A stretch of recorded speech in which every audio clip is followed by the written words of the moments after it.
Hello, welcome to Ghost Prime Reviews. In this video, I'll be taking a look at Studio Series 86 Wreck-Gar. Now, Wreck-Gar is the latest figure to come out in the Studio Series 86 line, and he is actually a really great and fantastic representation of Wreck-Gar from the 1986 movie. He was voiced by Eric Idle, and he was designed by Floro Derry, just like most of the movie bots from that time. And they did a really great job on this guy. I absolutely adore him. Could be a troop builder.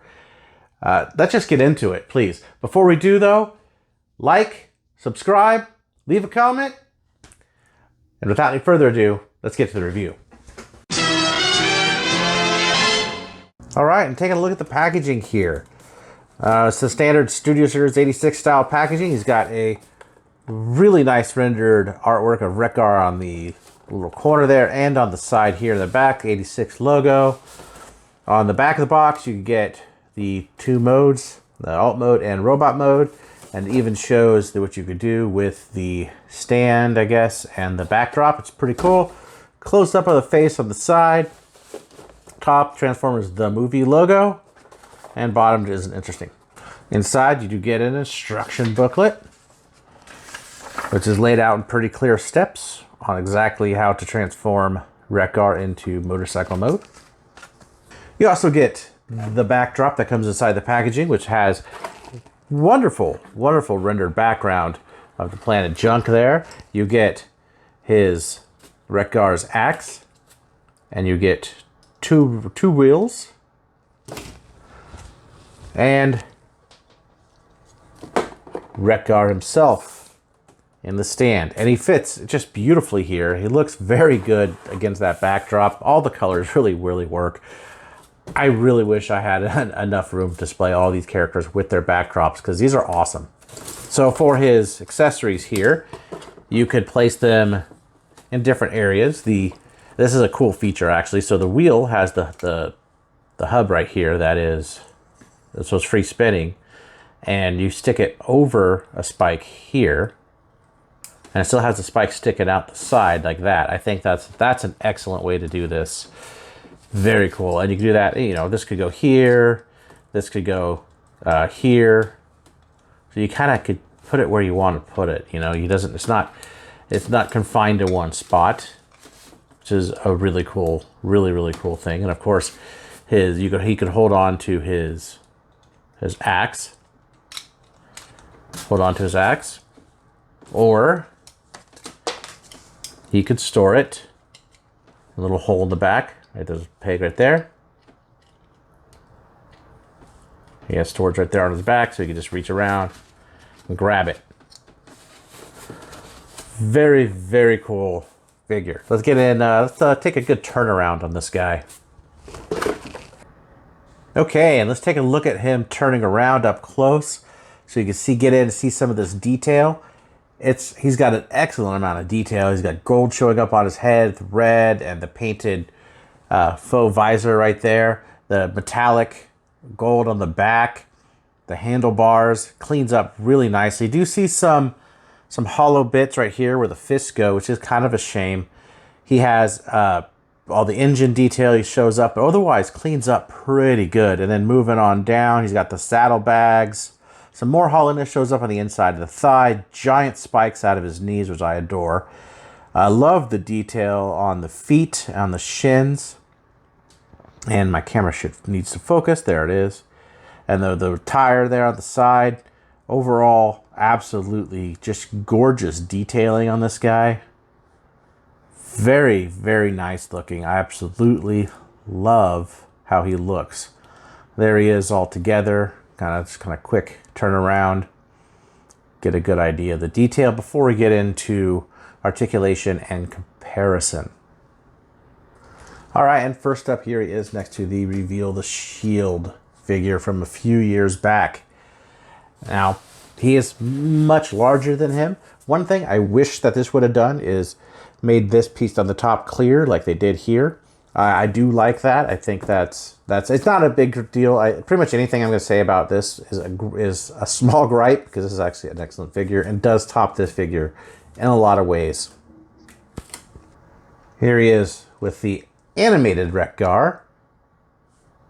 Very different, but really cool. I don't have the Combiner Wars ones because I just didn't, they were repaints. I didn't like that. Here he is with Kingdom Ultra Magnus. He's definitely got a really good height. Studio Series 86 Cup. Here he is next to the Generation 1. And this isn't my original from when I was little, but mine I painted a mustache and goatee on my original one when I was a kid. I love the goatee on him always. Here he is next to the KFC version, the third-party Masterpiece version. They seem to take a lot of cues. It looks very close. They did an excellent job on this. Actually, I think that the proportions will look better on this one. What do you think? Okay, now getting into articulation. So articulation is pretty good on this guy. So his shoulders, of course, could do 360. You do have to move it out a little bit to miss the handlebar back here. But you go up this far and has these really cool pieces that I love that make it look like it's all one piece. It doesn't just break here. He has the bicep swivel. He has 90 degree at the elbow. Now you would think that since you put his fists in, like all other ones, he doesn't have wrist rotation, but he does have wrist rotation via Mushroom Pig right there. That is very cool that he has, that they actually added wrist rotation to this guy. His head feels like it might be on a ball joint, maybe a hinge joint, so it could move up and down. Can't really do any inquisitive look. He could go 360 all the way around. He has 360 at the waist. Also at the waist, he has a bit of an ab crunch, which could go down about that far. His legs, the saddlebags do move up, and ratchets right there, which are strong. See, check that out. So you can move about that far. He has rotation there. Now mine does keep popping out right there at this joint every time I go all the way around, but you can go all the way around. His knees could go backward about less than 90. They also go forward due to transformation. His feet could go back this far due to transformation and a little further up too. So you get some good poses out of. He has a weird A pose. It kind of breaks the sculpt a little bit. So for the A pose, you could move his bottom half of his foot like this. It does kind of break it up a bit. I'm glad it's there, but I wish they could have done something a little different. I understand limitations just when it comes to cost though. Overall though, you could get an absolutely amazing pose out of this figure, and it's incredible. He does have a little spot right there in his crotch, as you can see it in between his, right there, and that actually will connect to the seat in motorcycle mode. Overall, just really cool. Really cool. I dig this sculpt a lot. Look, not much kibble. He looks really good. Oh, and articulation, should probably mention this. His nipple missiles or nipple lasers could articulate. So you go do do do do do do do do do, all different places. So anyway, to get the transformation, you just take off his wheels and make sure his axle's off, set him to the side, and it's pretty straightforward. So I just move his arms, his hands go in like this, up like that, and he kind of just expands. So there's tabs in here, or at the shoulders, and you just untab it like that of the chest. And then you could pull this chest piece out, completely hinged like this. And you have the front windshield right there. And you just take that and you just pull that out. That's the whole front of the motorcycle. Just pull that up like that. So then what you're going to want to do is kind of move this in. Now this head fits inside of here. There is an instrument panel. I don't know if I get real close, my other parts, there we go. On the back of his head, that becomes the instrument panel. on the motorcycle, which is very cool, which is also why I wish this was clear, because it kind of would really fit. I think that would really fit really well. One thing you do have to do, though, since the arms do go in, gotta make sure to fold that under the arms. So this goes up, all the way up inside there like so. I kind of fold back, and the arms go under here. You want to turn this arm. If I could actually do it, tight joints. And there is a tab there and a slot there in the arm. I'm getting focused. My camera is not wanting to focus and work with me today, so I apologize about that. So you kind of move that in, so you're gonna have something that looks like this. So you do that for both sides. So for the back, I'm gonna move on to the back here to kind of extend this piece out. This becomes the seat. So you have something that looks like that. So you take the feet, move the feet like this, and don't quite put it on right now because you are going to have to slot the wheels in. Now there's slots right here on either side. If I could get that in on camera and just slot that in like so. Make sure these are pushed in, and that's the kind of the front end there. Still have the back end to do. So the wheel goes in the middle of the knee there. Same exact method as the front. Just kind of slide them in there. They're fixing in place. Then you take, there is slots right there. So you take the knees, move the knees, the backward knee thing, and there's slots on his shoulders right here. And you just slot the toes into the shoulders on either side. And kind of fiddle with this until you get it kind of up like that. It does have a big hollow spot right there, but it does roll once you get it in place really well. So it rolls pretty good. Also, so it will kind of stand up on its own, like a motorcycle would if it has a kickstand, but they did include,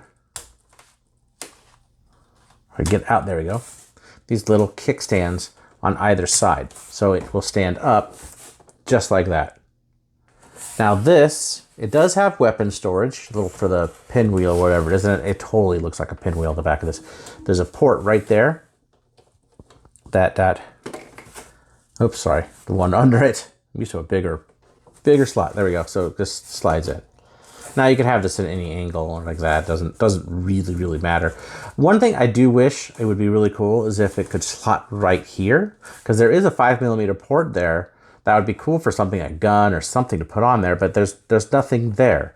And you can't slot it in like this. You can't put it out like that. I think that would have been a cool thing. And I think it's kind of one of those things that I don't know why they didn't do, but maybe they wanted it compatible with something else. However, look at this wonderful mode. I love this. I think it looks great. It even has the nipple cannons out front, so you could pew pew around while he's riding. And another figure can actually be put on this. Here he is. There he is with Cup riding him. So it's great. So let's do some quick comparisons. Here he is next to the Generation 1. Now my cockpit has, or my windshield there is yellowed a fair bit. But kind of get an idea how those two look together. I'm glad they have spiky wheels. I always wanted these to have spiky wheels. And it should be said, these are actually kind of a hard plastic. They have some, they had to definitely have some give to them. But they're not like those soft rubber that we usually get with the large spikes. It's very cool that they did this with these. Mine does have a little bit of a bend there due to packaging. Here he is next to Studio Series 86 Blur. So you see, now he is a Voyager class and he's a deluxe class, but he's much larger. Overall, I think you get a lot for this toy. I think they did an excellent job. So let's get into my final thoughts on this guy. There's not really much bad I could say about this figure. He's very good. I would say get one, get two. I'm going to get more than one. This is just my first. I hope they come out junkions. I mean, the minor gripes about the big hollowness behind the arms and in the legs, The weird IA stands for the foot. They're all forgivable considering how good this design is. I mean, friggin' ab crunch, for crying out loud. This figure really is the definitive Wreck-Gar. To some degree, you want to say that maybe the KFC is. I'm going to lean towards this one. This one's pretty damn good. So definitely, if you see him, don't hesitate to pick him up, and I'll talk to you guys in my next review.